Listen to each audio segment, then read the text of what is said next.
Welcome everyone to the November Walk Massachusetts Network meeting. We have a great presentation today from Judy Crocker from Massachusetts Safe Routes to School. So Judy, I'll turn it over to you. Thank you very much, Brendan. Safe Routes is very happy to have the opportunity to speak to you folks today. As Brendan mentioned, it is lunchtime. So, Brendan, you should probably rename this to be a lunch and learn or something like that. Just so when I do the presentation, I won't be able to see anyone. So please, just speak up, take yourself off mute if you have any questions. As I like to tell the kiddos when I am in the field, I have this much to say and only this much time. So, but I think most people in the room, I see a lot of familiar faces. So thank you for coming. Just going to give the highlights of the program of what we've been doing this past year and what's the hot topics in the field. So I'm going to share my screen. And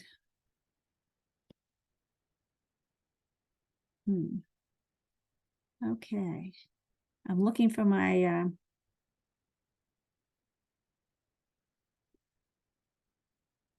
it's not coming up. Brendan. So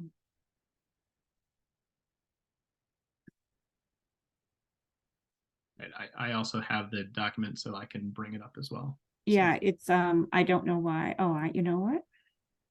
I didn't scroll down. Shame on me. All right.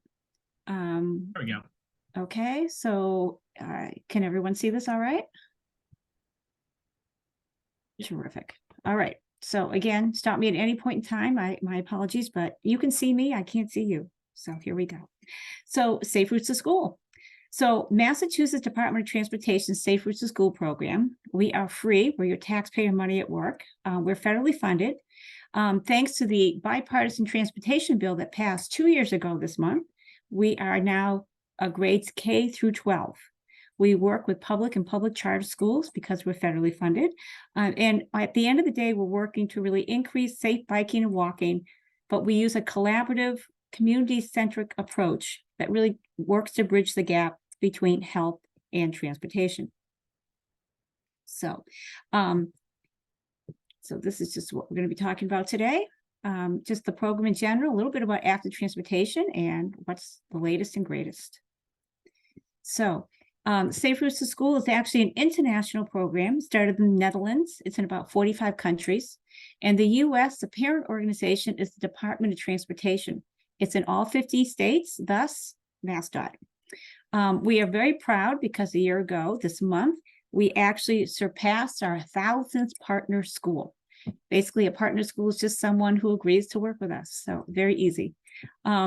So today we have well over 1,100. This is just a photo collage of how we decided to celebrate. We gave everyone a reflective vest that says Safe Routes to School, 1,000 School on the back. So everyone got to take part in the fun.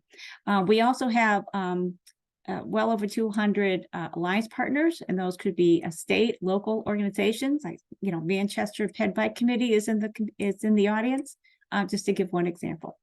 So. What we are and what we aren't. So because we're the Department of Transportation, sometimes we're confused with some other groups that are among the national conversation. The Safe Routes National Center, which is out of the Carolinas, is actually where the Safe Routes program was first housed by the federal government. They have a less of a role now. Sometimes people do still register for their flagship events through the site. And they do run a listserv, but that's pretty much their scope right now. And I think most of us are familiar with the Safe Routes Partnership. This is actually similar to Walk Massachusetts or even Mass Bike for Galen in the audience. This is an advocacy group, so they actually promote legislation and things like that. The Safe Routes program through the Department of Transportation does not do that. We just pretty much just run the program. So I'd just like to point out that difference. So why we're here, it's all about the kids. It's all about the kiddos. We just safety first. As much as we focus on walking and biking, we just want everyone arriving and departing school to be safe. We are not one size fits all. So What we have is, this is just a short menu of what the most popular reasons why people tend to call for our services. And for this audience, physical activity, that safety and independence, working on family traffic, the built environment, and at the buzzwords today, it's all about attendance and tardiness. We also not a stay in your lane program. So as much as everything we do is centered around schools and all the documents we produce are owned by the schools, we equally work with municipalities and the community at large. So taking Lawrence, for example, these are some of the examples of the different organizations within each of these subgroups that we might be dealing with. What we like to try to do at the center, the core, the overlap of these different groups is try to form some kind of a task force where, we get as many different voices at the table as we can to try to represent that community and that community's needs. But the way we do it, we have a public health foundation, but often we find it's a little bit like the chicken and the egg. So many times we hear from families that, I don't want my child walking or biking to school. I don't like the sidewalks, the shrubbery's overgrown, too many cars, the cars go too fast in terms of the traffic. And so what do? They get in their cars and they become part of the problem. So our remedy for this is our very deep pocketed program, again, based on what we call the 6 E's.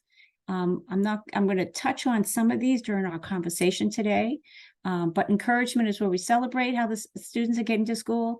Education, most of what we do is approved by the Department of Elementary and Secondary Education for pedestrian and bike safety.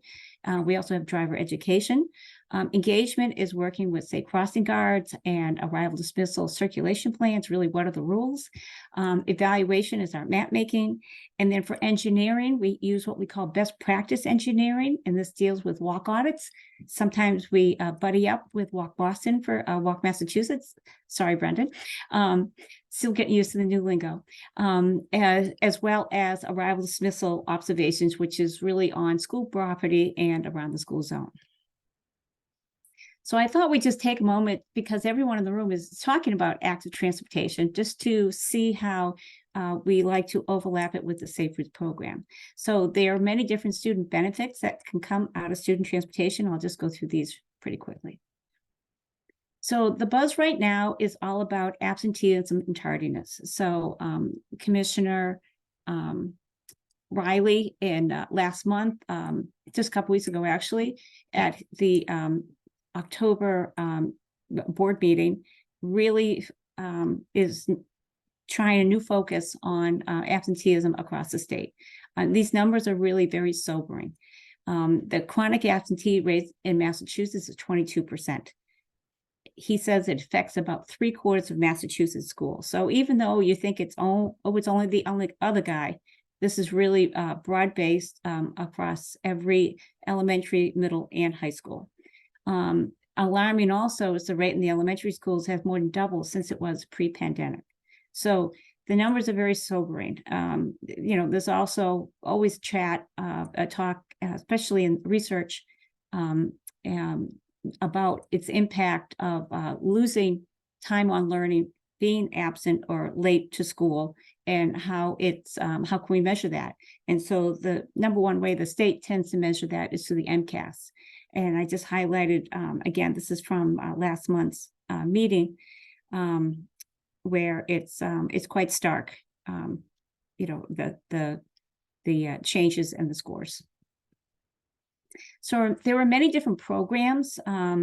Attendance Counts is a national program that probably has the strongest legs and most people have heard of. But I just wanted to impress on this slide that it's walking and biking to school, but it's also mass transit. So on the picture on the right, that's one of the posters, showing the school buses. And on the left, that's actually, it was an attendance works through a project through the Cape Ann Youth Prevention Network. So 2 years ago, or last year rather, they actually wrapped their local regional transit buses getting involved with this program in general. Other ways we can approach getting the students to school is making it more fun. And that's what we call encouragement. So these are some examples of how this is communicated to the school community. So these are examples from North Adams. And, you know, in some parts of the state, it's more about the weather than perhaps others and earlier in the year. And it's really, you know, we try to impress, it's dressed for the weather, not for the season. They use Facebook, they use posters, they use principal newsletters. And in the center, they actually publish their route map to get to the school with certain times where you meet on the map to gather as a group and get to school. And I'll talk about that in a moment. Here's another example of a student route map. And again, these are based off where the students live.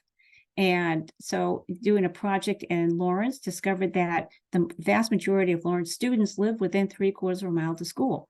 And you can see on this map, most live within 1/2 a mile of school. So it's just a conversation to have so people understand how they can get to school, and working with DPW, engineering, and planning to make sure that these particular routes are as safe as possible. Another aspect is just physical activity in general. I mean, that's, again, we're all walkers and bikers here.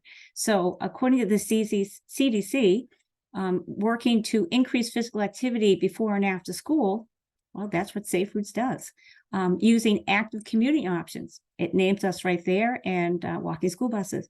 And using a prepackaged curriculum, again, that's something that we have with our DESE-approved and accredited curriculum. You know, it's very sobering when, you know, about 1/3 of our students are overweight or obese, and there's so much research that points in that direction. So a little bit of activity certainly helps make a student more alert to start the day, and just gets all the systems going. So again, the CDC recommends for most students an hour of physical activity every day. So if a 3rd grader can walk 1/2 a mile in 10 minutes, you know, that's doing the math, that's really 1/3 of your recommended physical activity. Doesn't sound like a lot, but it adds up. There's also a lot of chat these days about mental health and really the social emotional aspects of the whole child. So, you know, walking together with your friends, it's just a lot of fun. It's all about independence. When I put up the Declaration of Independence sheet is on the slide here, students really like to talk about it. And it's just all the endorphins you get and feeling good. And, you know, isn't walking in the snow with a lot of your friends and some of your teachers a lot more fun than sitting in the back seat of your car, fighting with your sibling, listening to the news on the radio? So the other way that we try to make this more social and engaging is really walking school buses and bike trains. And this is how most of us grew up. You leave your house, pick up a friend, pick up another friend. Today, they give everything a name, and they call it a walking school bus. So that's what we see here. On the right, we see actually bike train. And this is a photograph which I like because it actually shows where people are dropping off their students, you know, in a local park and then walking the distance to school. So on the far left is another favorite photo. So 2 summers ago, we did an extensive summer program in the city of Lawrence trying to roll out our student route maps.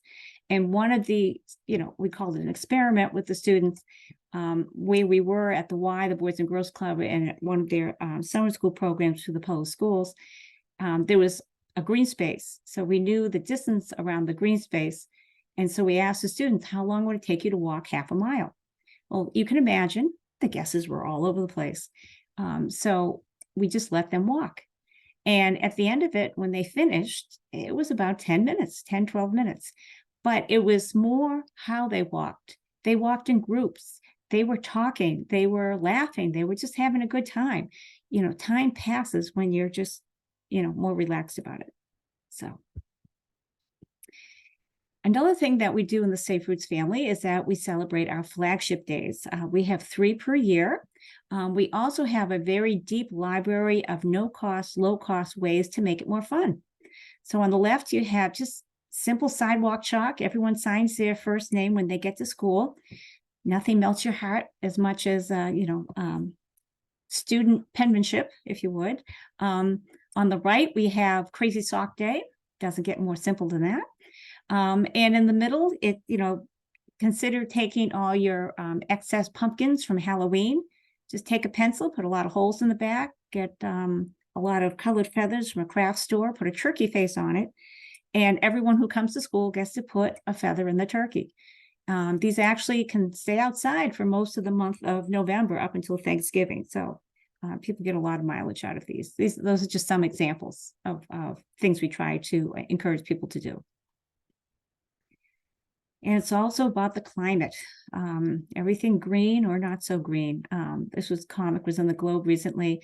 And, who would have ever guessed that we would have smoke days or, so many heat days. I grew up with a blizzard of 78 and that was, out of the usual. But my students, my kids have grown up with ice storms and, blizzard situations where we haven't had school for a week. So climate is definitely changing. The flip side of all of this for active transportation is the family traffic. So again, we love it when the students are riding their bikes and gathering. We love it when the students are walking in a group, calling themselves a walking school bus.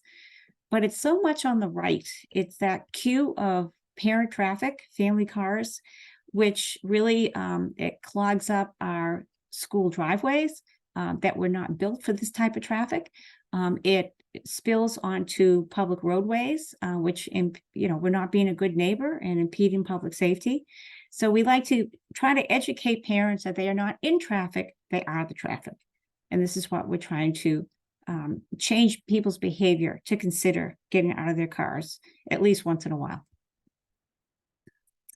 So where are we? I think most of us, again, have seen these type of graphs before, but, school bus ridership is way down. It's never going to be a break-even point on anybody's budget. So for different reasons, it's really fallen out of favor. And even people walking and biking. So the family car has pretty much taken over. And why is this? So it's that perceived convenience of having cars in your driveway. It's how most school properties are not designed for walkers as much as they used to be. And we have more staff than we did. So things are just much more crowded. The parent fees for all the extras, including the school buses. We have one of the highest rates of childhood asthma in the country, jet stream and all, but still. The weather. And those Chromebooks, it used to be that schools were starting to buy 2 sets of textbooks. One you would keep at home and one you would have in the classroom. But those were replaced by the Chromebooks. So the weight of the backpack is definitely a point of concern. So putting all this together, this is some of the things that the Safe Routes community is trying to modify, if you would, just to work around and trying to get more people to try to consider, having a positive impact on your student safety and student transportation. But we really try to work through a sustainable and a community-wide approach. So some of the ways that we've been doing this in the last year is just accountability. It's making the program as transparent as possible. So starting last year, we have an annual report, which is found on our website. You're welcome to peruse that. MassDOT has 2 different dashboards on our website. One on the upper left is specific to the Safe Routes program, and that has been expanded to include more of for example, the Massachusetts highway districts and just more information on district to district and school to school.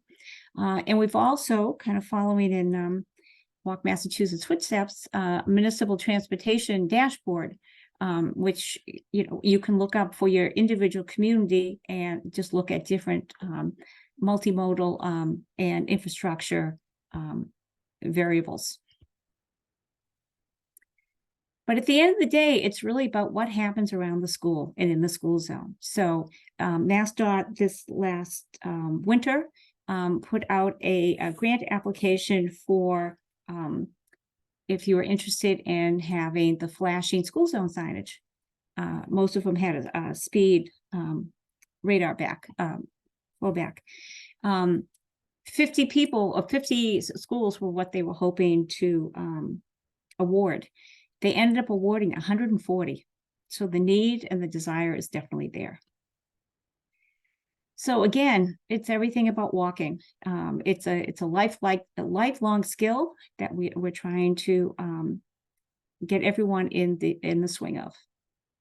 Riding your bike, doing it safely, doing it in groups. I think we've all seen the Globe article this week about the Cambridge bike train. They're everywhere. They're absolutely everywhere. It may just be 2 families meeting a few times a week, but it could be many, many more. School buses. So one school bus has approximately the same capacity as 36 cars. So using the school bus is really our mass transit for our students, along with municipal buses. And then it's just doing everything around them to keep them safe. And then it's the parents, the queuing in the public roadways, do you have a designated area on your school property where you want the family vehicles to go, or in the neighborhoods? And then we put all this together. In addition to the commute traffic, we have sometimes anything goes. So here on the lower right photo, the school bus on the right is actually exiting a school property, but the through traffic won't let it out. So this is one of the examples of where Safe Routes made recommendations about, for example, painting the box there, putting up signage, informational signage prior to the school driveway, so that people understand that there's going to be stopped traffic during school arrival and dismissal. Improving the sight lines along the crosswalk, which is on the right side of that exit. And you would think that school bus in the opposite lane would be going to that same school, but no, that school bus is actually in its previous tier of traffic. And that's a common reason why people say they don't want to rate the school bus, because they're late. It's because they're in your traffic that they're late. So there's things to consider. We've also done some work to update our parent travel survey. This is a 2-minute multi-language survey, which tells us how you get to school and approximately where you live. We also are continuing with our driver education tip sheet series. Last year we did railroad safety, again, multiple languages. And principals really seem to enjoy these because they can cut and paste for their school newsletters, and the translation's already done. So actually Manchester, Essex, so you're in the room. So Beverly, your neighbor on one side, I think Windsor, Massachusetts, they actually have 22 railroad crossings. So you can be certain when we talk about pedestrian safety or bike safety in a place like that, we're talking about railroad safety. And again, high school. So we are, again, working to expand the resources available for our older students. Very excited to involve them. What you see in front of you is some different ways of celebrating Car-Free Day. No idling, for example, is very popular, or forming a bike club, or working on Vision Zero and things like that. We just celebrated with MassDOT the 10th anniversary of the high school video contest. And these say 2022 because the 23s weren't on our website yet, but you can go to our website and all the winners are there.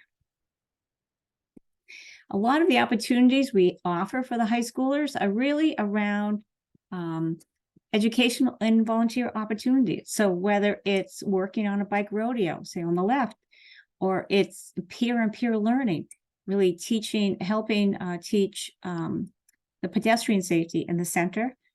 And wouldn't it be wonderful if, for example, every middle and high schooler knew how to put a bike on a bus?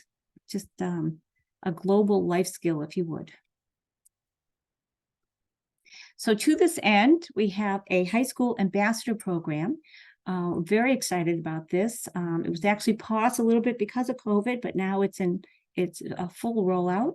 And this is really engaging high schoolers about how they can help, what they can do in their community. So these are just some examples. Most high schools in Massachusetts need volunteer hours in order to graduate, community service, if you would. And so this is just where one avenue in which to receive some credit for the volunteer work that you're doing while making a difference and hopefully learning something in your community. Education continues with the Department of Elementary and Secondary Education has actually accredited our pedestrian and bike education. And again, it's all about equity and sustainability. I mean, it's one thing for some of the schools in your community, your school district, to raise their hand and say, you know, I want this, I want that, but that's not really equitable across, you know, that grade across the whole district because not all schools are participating. Also, we're trying to make our educational offerings more sustainable. So if the community were actually to adopt the curriculum, then they own it. And that way it's apt to be followed through on an annual basis.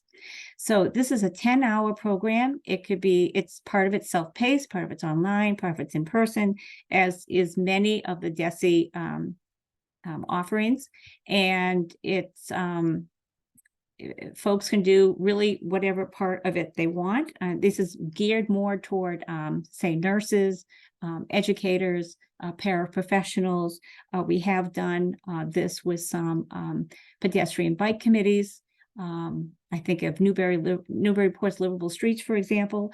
And on December 6th, we're having an informational webinar session where we'll just take a little bit of a deeper dive into what this program entails and who it's appropriate for. Following on our education route, we often get the questions, well, what's the other guy doing? So to this point, we're coming out with a series of case studies.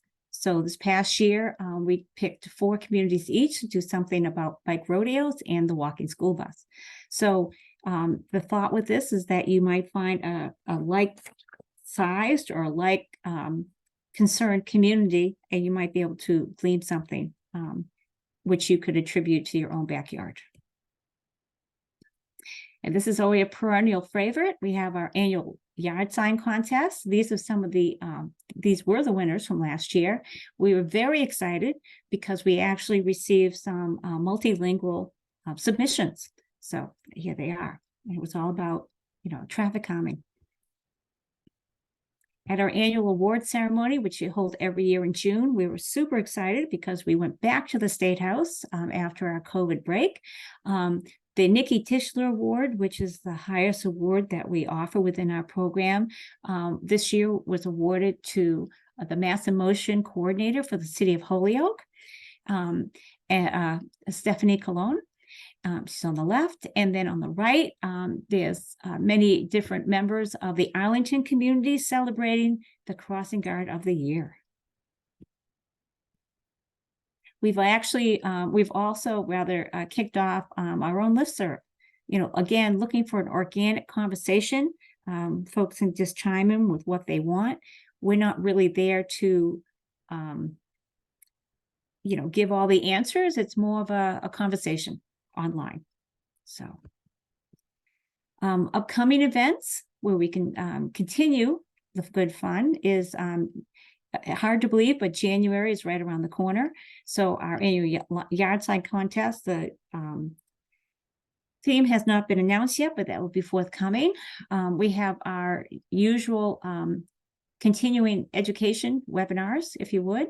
And the ones in the summer were actually for our 2 different grant funding opportunities. December 6th, I mentioned, which is professional development for our education. And then we have new tools for schools and our engineering webinar. And we also have, again, the unsung heroes for both biking and walking is our crossing guards. We do our appreciation month in March. Okay. Infrastructure funding. So again, these came out in August and they've already been awarded. So Signs and Lines, we're very pleased to say that the grant total has been increased from 6,000 to 10,000. And this again is our reimbursement grant. It's all about regulatory signage and pavement markings. The awardees this year are Barnstable, Haverhill, Marblehead, New Bedford, and Worcester. So on the other side of things, the infrastructure grants, this is where you have ped and bike improvements. And this is more associated with a TIP or a 3 to 5 year project. And this is where the big bucks are. So these are usually up to $2 million. And those awardees should be announced anytime now. And at the end of the day, it's all about the students. We're just trying to support our student commuters. And here we have, yesterday was actually Ruby Bridges Day. So just wanted to celebrate that. And I think that's what we have. And we have another one. So again, can never get enough of those turkey faces. And here's another bike train. So thank you very much. And I might have talked too fast, but again, I thought. No, this was great, Judy. Thank you so much. I'm going to stop the recording now and we'll open up to questions.